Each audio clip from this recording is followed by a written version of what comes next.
Hi guys, welcome to Techkacharya. RBI ಅವರು ಈ ರೂಪಿನ release ಮಾಡ್ತಾ ಇದ್ದಾರೆ. ಈ ವಿಷಯ ಹೊಸತೇನಲ್ಲ. ಈಗ 2-3 ವರ್ಷಗಳ ಹಿಂದೆನೇ RBI ಅವರು ಡಿಜಿಟಲ್ ರೂಪಿನ ರಿಲೀಸ್ ಮಾಡ್ತಾರೆ ಅಂತ ಖಾತ್ರಿ ಆಗಿತ್ತು.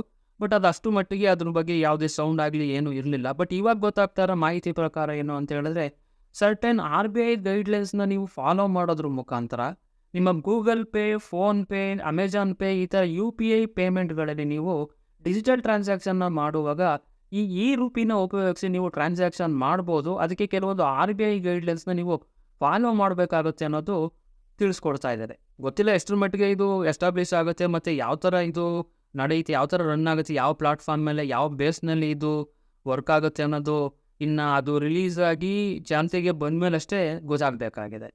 ಡಿಜಿಟಲ್ ವ್ಯವಹಾರ ವಿಚಾರದಲ್ಲಿ ಇದೊಂದು ಉತ್ತಮವಾದ ವ್ಯವಸ್ಥೆ ಅಂತಲೇ ಹೇಳ್ಬೋದು. ಬಟ್ ಇವಾಗ ನಡೀತಾ ಇರುವಂಥ ಡಿಜಿಟಲ್ ಫ್ರಾಡ್ಗಳನ್ನ ನೋಡ್ಕೊಂತು ಅಂತ ಹೇಳಿದ್ರೆ, ಈ ಡಿಜಿಟಲ್ ರೂಪಿ ಅಥವಾ ಈ ರೂಪಿ ಬಂದಮೇಲೆ ಇನ್ನು ಯಾವ್ಯಾವ ಥರ ಸ್ಕ್ಯಾಮ್ಗಳು ಶುರು ಆಗ್ತವೆ ಅನ್ನೋದು ಕೂಡ ಅಷ್ಟೇ ಭಯದಿಂದನೇ ನಾವು ಫುಲ್ ಎಜುಕೇಟೆಡ್ ಆಗಿ ನಾವು ಈ ರೂಪಿ ಫೆಸಿಲಿಟೀಸ್ನ ಯೂಸ್ ಮಾಡ್ಕೊಳ್ಳೋದು ಉತ್ತಮ ಅನ್ನೋದು ನನ್ನ ಅಭಿಪ್ರಾಯ. ಸೊ ಗೈಸ್, ನೀವು ಇನ್ನೂ ನಮ್ಮ ಚಾನಲ್ನ ಸಬ್ಸ್ಕ್ರೈಬ್ ಮಾಡಿಲ್ಲ ಅಂತ ಹೇಳಿದ್ರೆ ದಯವಿಟ್ಟು ಸಬ್ಸ್ಕ್ರೈಬ್ ಆಗಿ ಹಾಗೂ ನಮ್ಮ ಮುಂದಿನ ವೀಡಿಯೋಗಳ ಅಪ್ಡೇಟ್ಸ್ಗಾಗಿ ಬೆಲ್ ಐಕಾನನ್ನು ಒತ್ತಿ.